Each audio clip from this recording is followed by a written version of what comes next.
ഉണ്ണിയമ്മേ കുമ്പടി വന്നു. വിമാനത്തിലൊന്നും ഉറക്ക മുദ്രാവാക്യം വിളിച്ച കേരളത്തിന്റെ മുഖ്യമന്ത്രിക്ക് ജീവഹാനി നേരിടുമെന്ന് CPM-കാർക്ക് പേടിയുണ്ടെങ്കിൽ ഞങ്ങൾക്ക് എന്ത് ചെയ്യാൻ പറ്റും? ഒന്ന് ഉറക്ക മുദ്രാവാക്യം വിളിച്ചാൽ പോലും ജീവൻ പോകുന്നത്ര ഭയപ്പെട്ട കേരളത്തിന്റെ മുഖ്യമന്ത്രി നല്ലോണം കിട്ടിയോ? സാമാന്യം ഭേദപ്പെട്ട രീതിയിൽ എന്താടോ കാര്യം? What is the reason? Manjusha അദ്ദേഹം പറഞ്ഞൊരു വാചകമുണ്ട്, വേവുന്നതിന് മുമ്പ് ഭക്ഷിക്കാൻ പാടില്ലെന്ന്. ഇവർ വേവുന്നത് തീരുമാനിക്കുന്ന കേരളത്തിലെ CPM-ആ. ഇവിടെ എന്ത് പ്രവർത്തനങ്ങൾ വന്നാലും അതിന്റെ വേവ് തീരുമാനിക്കുന്ന CPM-ആ. ഒരു റീ എൻട്രിക്ക് ശ്രമിക്കുമ്പോ ആരംഭത്തിൽ അപമാനം. ഇവർ വേവ് തീരുമാനിക്കുമ്പോഴത്തേനും വിശക്കുന്നവർ പുറത്തേക്ക് പോവാം, അന്യ സംസ്ഥാനങ്ങളിലേക്ക് പോകുന്നു, അന്യ രാജ്യങ്ങളിലേക്ക് പോകുന്നു. അപ്പൊ ഇവർ എന്ത് സാധനമായിട്ട് ഇവിടെ ഇരിക്കുന്ന സമയത്ത് ഇത് തിന്നാൻ ആളില്ലാത്ത അവസ്ഥ വരും. അതെ അതെ. കേരളത്തിലെ യൂണിവേഴ്സിറ്റികളിൽ കിട്ടുന്ന സീറ്റുകളിൽ 41.31% സീറ്റുകൾ വേക്കന്റ് ആണ് എന്ന് പറഞ്ഞാൽ കേരളത്തിലെ ഉന്നത വിദ്യാഭ്യാസ സ്ഥാപനങ്ങളിൽ പഠിക്കാൻ പകുതിയോളം ആളുകൾ വരുന്നില്ല. ഈ 20 വർഷം കൊണ്ട് ഇവർ നടത്തിയ മികവിന്റെ കേന്ദ്രങ്ങളിലേക്ക് ആരും വരുന്നില്ല എന്നുള്ള തിരിച്ചറിവ് വേണം. അതിന്റെ ഒന്നാമത്തെ പ്രതി ഈ CPM-ഉം SFI-ക്കാരുമാണ്. സത്യമാണെങ്കിലും എനിക്ക് അംഗീകരിച്ചു കൊടുക്കാൻ പറ്റുമോ? യൂണിവേഴ്സിറ്റികളിലും കേരളത്തിലെ സർക്കാർ കോളേജുകളിലും എയ്ഡഡ് കോളേജുകളിലും ഇവന്മാരെ പേടിച്ച് പഠിക്കാൻ വരാതെ കടം മേടിച്ച് വീട് പണയം വെച്ച് പറമ്പ് വിറ്റ് ആളുകളും കുട്ടികളും ഒക്കെ വിദേശത്തേക്ക് പോവുകയാണ്.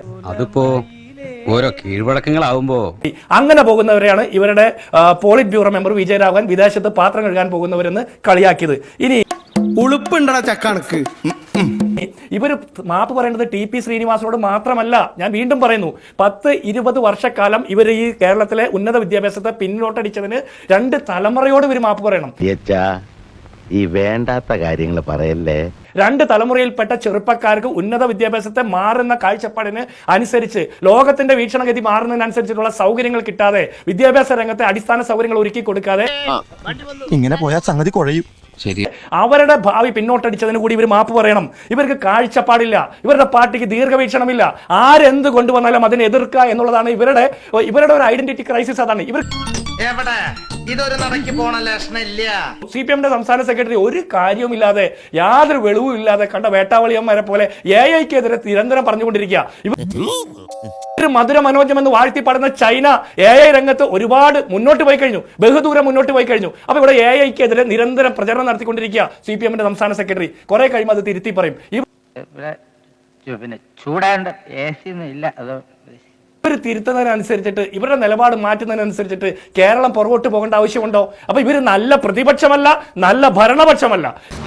ഇങ്ങനെ നാറാനൊരു ചങ്കൂറ്റം വേണം കേട്ടാ. ഈ കേരളത്തിന്റെ ചരിത്രം പരിശോധിച്ചാൽ CPM എന്ന് പറഞ്ഞ പാർട്ടിയും ഇവരുടെ മുന്നണിയും കേരളത്തിന്റെ ചരിത്രത്തിൽ നല്ല പ്രതിപക്ഷവുമായിരുന്നില്ല, നല്ല ഭരണപക്ഷവുമായിരുന്നില്ല. കാലാതീതമായിട്ടുള്ള കാഴ്ചപ്പാടുകളെ പിന്നോട്ടടിക്കാൻ മാത്രമേ ഇവരുടെ രാഷ്ട്രീയ താല്പര്യം കൊണ്ട് സമരം കൊണ്ട് സാധിച്ചിട്ടുള്ളൂ. SFI മാത്രമല്ല, CPM എന്ന് പറഞ്ഞ പാർട്ടിയും കേരളത്തിന്റെ പൊതുമനസാക്ഷിയോട് മാപ്പ് പറയണം. പക്ഷെ ഞാൻ ചോദിക്കട്ടെ, എനിക്കിപ്പോ കേരളത്തിലെ ഈ CPM-ന്റെ നയത്തിനോട് എതിർപ്പുണ്ട്.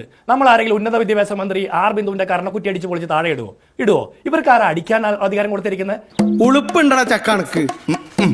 SFI-ക്കാരാ തല്ലാനായിട്ട്? ഇവർക്ക് നയപരമായിട്ട് എതിർപ്പുണ്ടെങ്കിൽ അതിനെ നയപരമായിട്ട് എതിർത്ത് ക്യാമ്പയിൻ ചെയ്തല്ലേ അവസാനിപ്പിക്കണ്ടേ? ഇവർ ഗവർണറെ തടയും, ഗവർണറെ തല്ലും, കേരളത്തിലെ ഉമ്മൻചാണ്ടിയെ കല്ലെറിയും. എന്തരാണെന്ന് അറിഞ്ഞൂടാ, മുഖത്ത് നിറച്ച് വിനയം വാരിത്തേച്ച് വച്ചാലും ഇടയ്ക്കിടയ്ക്ക് ഉള്ളിക്കിടക്കണ ഫ്രാഡുകൾ പുറത്തോട്ട് തള്ളിക്കാറ് വരും.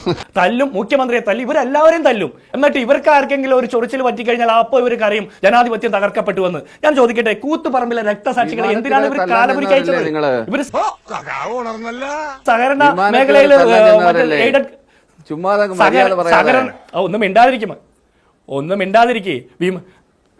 ഒന്നും മിണ്ടാതിരിക്കാമോ?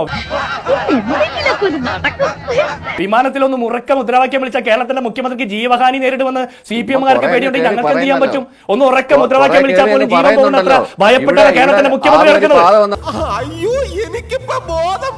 അത്ര ഭയപ്പാടാണ് കേരളത്തിന്റെ ആഭ്യന്തരമന്ത്രി. അത്ര ഭയപ്പാടാണ് കേരളത്തിന്റെ ആഭ്യന്തരമന്ത്രിക്ക്. നിങ്ങൾ കൂടുതൽ പറയാതെ ജിൻഡോ, നിങ്ങൾ കൂടുതൽ കയറിയ രാഷ്ട്രീയം പറയാതെ എന്തോ അലമ്പുണ്ടാക്കാൻ വന്നിരിക്കുക. അതെ, പാവപ്പെട്ടവരുടെ വീടിന്റെ അടുക്കളയ്ക്കെതിരെ നിങ്ങൾ K4-നെതിരെ സമരം ചെയ്തവരല്ലേ? നിങ്ങൾ എല്ലാ വികസന പദ്ധതികൾക്കെതിരെ സമരം ചെയ്യുന്ന എന്താ ഇത്? രാവിലെ അത് ഒലിപ്പിച്ചു തുടങ്ങിയോ? നിങ്ങളാണ് ക്രിയാത്മകമായ പ്രതിപക്ഷം. നിങ്ങൾ മണ്ണാങ്കട്ടയാണ്. നിങ്ങളാണ് ഏറ്റവും വലിയ വികസന വിരോധികൾ. ജിൻഡോ, അത് പറഞ്ഞങ്ങ് പോവരുത്. അത് കുറെ നേരം കൊണ്ട് ക്ഷമിച്ചൂടെ കേട്ടുകൊണ്ടിരിക്കുന്നു. ഞാൻ ഇവന്റെ 2 വാങ്ങിച്ചിട്ടേ പോവുള്ളൂ. മര്യാദക്ക് സംസാരിക്കണം. മര്യാദക്ക് സംസാരിക്കണം. വേണ്ടി കൊണ്ടുവരുന്ന പരിപാടികളെ ഞങ്ങൾ എതിർക്കും.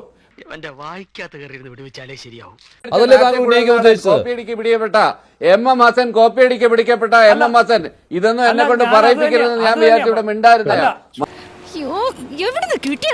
മാന്യമായ ഒരു ചർച്ചയാണെന്ന് കരുതി മിണ്ടായിരുന്ന. അപ്പോൾ കയറി അമിത രാഷ്ട്രീയം പറയാൻ ശ്രമിക്കല്ലേ? പറഞ്ഞാൽ എനിക്കും പറയാനുണ്ട്. ജയരാജേ, ആൾക്ക് തീരെ വിദ്യാഭ്യാസം വിവരമൊന്നും ഇല്ലേ, വിഡ്ഢിത്തിരെ പറയുള്ളൂ. ജയരാജേ, ആദ്യം ആ കായംകുളത്തെ പയ്യന് നിഖിൽ തോമസിന് എങ്ങനെയാ ബികോം ജയിക്കാതെ MSM കോളേജിൽ എംകോമിന് അഡ്മിഷൻ കിട്ടിയെന്നൊന്ന് അന്വേഷിക്ക്. നിങ്ങൾ നേരത്തെ പെട്ടിക്കട യൂണിവേഴ്സിറ്റിയെ കുറിച്ച് പറഞ്ഞില്ലേ? അന്യ സംസ്ഥാനത്തെ പെട്ടിക്കട യൂണിവേഴ്സിറ്റി നിങ്ങൾ ആരും അറിഞ്ഞില്ലേ? കവി തല്ലു വാങ്ങിയിട്ടേ പോകുന്നാ തോന്നുന്നത്.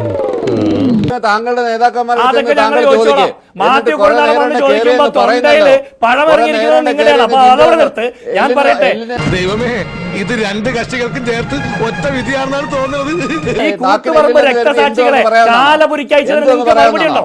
നിങ്ങൾ പുഷ്പനെ അറിയാമോ എന്ന് ചോദിച്ച് അദ്ദേഹത്തിന്റെ കിടക്കൊക്കെ അരികെ പോയി ഒരുപാട് മുദ്രാവാക്യം വിളിച്ചല്ലോ. വെറുതെ കഴിഞ്ഞ ആഴ്ച നടന്ന കാര്യങ്ങൾ പറഞ്ഞ് എന്നെ നാറ്റിക്കരുത്. ആ പുഷ്പന്റെ കുടുംബത്തോട് നിങ്ങൾ മാപ്പ് ചോദിക്കാൻ തയ്യാറുണ്ടോ? ആ പുഷ്പനെ എന്തിനാ സഹകരണ മേഖലയിൽ സ്വാശ്രയ എവിടെ പോണു? വെള്ളം കുടിക്കണം. ഇപ്പൊ കോളേജ് അനുവദിച്ചതിന്റെ പേരിൽ സമരം ചെയ്ത ഉളുപ്പില്ലാത്തമാർ അതേ സഹകരണ കോളേജിന്റെ ഡയറക്ട് ബോർഡിൽ കയറിയിരുന്ന കാഴ്ച നമ്മൾ കണ്ടില്ലേ? അതേ സഹകരണ കോളേജിന്റെ ഡയറക്ട് ബോർഡിൽ കയറിയിരിക്കുന്നത് നിങ്ങൾ കണ്ടില്ലേ? 25 വർഷക്കാലം അവിടെ ഭരിച്ച് അവിടെ നിയമനങ്ങൾ നടത്തി, പിൻവാതിൽ നിയമനങ്ങൾ നടത്തി കൊള്ളയടിക്കുന്ന കാഴ്ച നമ്മൾ കണ്ടില്ലേ? ദൈവമേ, മൂർഖനെയാണല്ലോ ചവിട്ടിയത്. നിങ്ങൾ പുഷ്പനെ മറക്കാൻ പാടില്ല.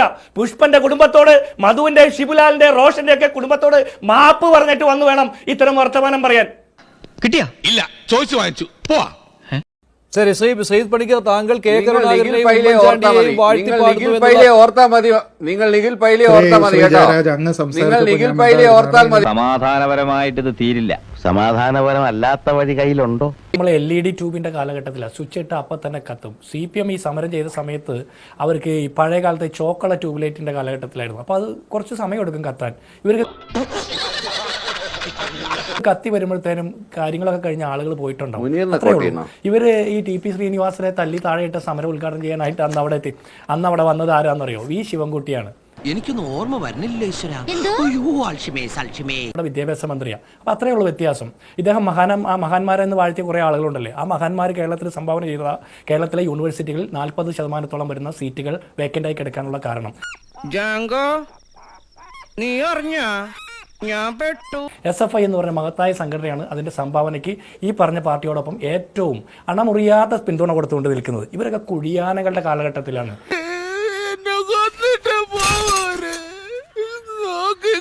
ഇപ്പോഴും ഇവരൊക്കെ കുഴിച്ച് താഴെ ഇരുന്നിട്ട് പറയാം ചുറ്റും ഇരുട്ടാണെന്ന് പറഞ്ഞാൽ എന്തെങ്കിലും കാര്യമുണ്ടോ? പുറത്തേക്കൊന്നും എത്തി നോക്കിയാലല്ലേ പുറം ലോകം എത്രത്തോളം വളർന്നു എന്ന് മനസ്സിലാകുള്ളൂ.